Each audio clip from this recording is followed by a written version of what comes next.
Good to see you. Big news. Secure Act 2.0 finally passes. This will bring a lot of changes to retirement account rules. So we're going to break down the big takeaways, including some unique opportunities and some changes to tax planning. We've talked about Secure Act before. So what's new here and who's affected?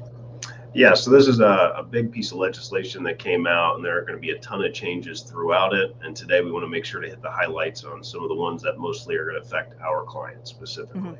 And first on those lists, 401k opportunities. What do we need to know? Yeah, so now employers are required to automatically enroll new employees rather. So that's a big one. And then there's also going to be a couple other small changes, like the amount of catch up is going to increase. So people in their later years of their career can go ahead and contribute more, and a couple other things like that. Now, second here, changes to 529 plans. This, Brent, is very interesting to me, you, other young parents, right? Yeah, this one's definitely interesting, and I would say the most shocking that came out of it that they made this decision. But essentially, one major concern is, what if I suck away all this money into a 529 and then I don't have a child who wants to go to college or eligible institution?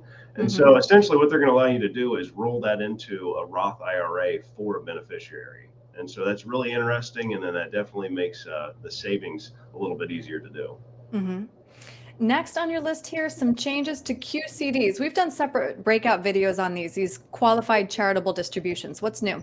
Yeah, so these are becoming more and more popular, and our clients really seem to like these. This is a tax strategy where you can take your IRA and distribute directly from the IRA to a charitable,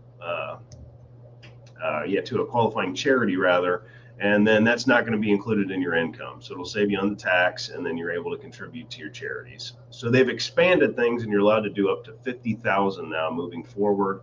And then they also opened up and are allowing more charities to qualify for this. So it's good changes. Our clients definitely are excited about it.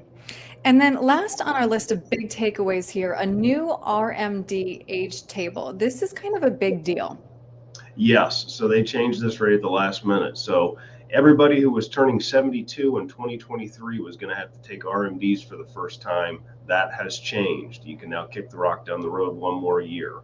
So if you're turning 72 in 2023, you can actually take RMDs in 2024. And then they're eventually going to change it to where if you're 75 and older, that's when you start taking RMDs, and that starts in 2033. And so just essentially anytime you can defer taking some of those funds out, you can let it continue to grow and you don't run into a tax burden. However, the other side of that coin, Brent, is when we delay taking those RMDs, we have a larger account balance at death. And Congress stripped the lifetime stretch IRA rule. So now almost all beneficiaries must take out the entire balance in 10 years. That is quite the tax burden. Oh, absolutely. So that's definitely planning that's going to need to take place for when we're passing money on to the next generation. They are going to have to figure that out quickly because, like you said, 10 years, they got to have that thing liquidated. Is there anything else that we should take into consideration as far as tax planning goes for these other changes? So it's a good time with this coming out. We're meeting with a lot of new clients. Meet with your financial advisor, sit down and say, hey, what things am I affected by? There are so many things in these big packages. To go over all the little details doesn't make a lot of sense. That's why we like to sit down, pull out what we need to, and then speak specifically to each of our clients about what actually affects them. Exactly. All right. And so what is the best way to reach you with any of those questions? Yep. You can go to our website, www.young-wm.com, or call the office 614-430-8383. And we'd love to chat. All right, Brent, thank you. Thanks.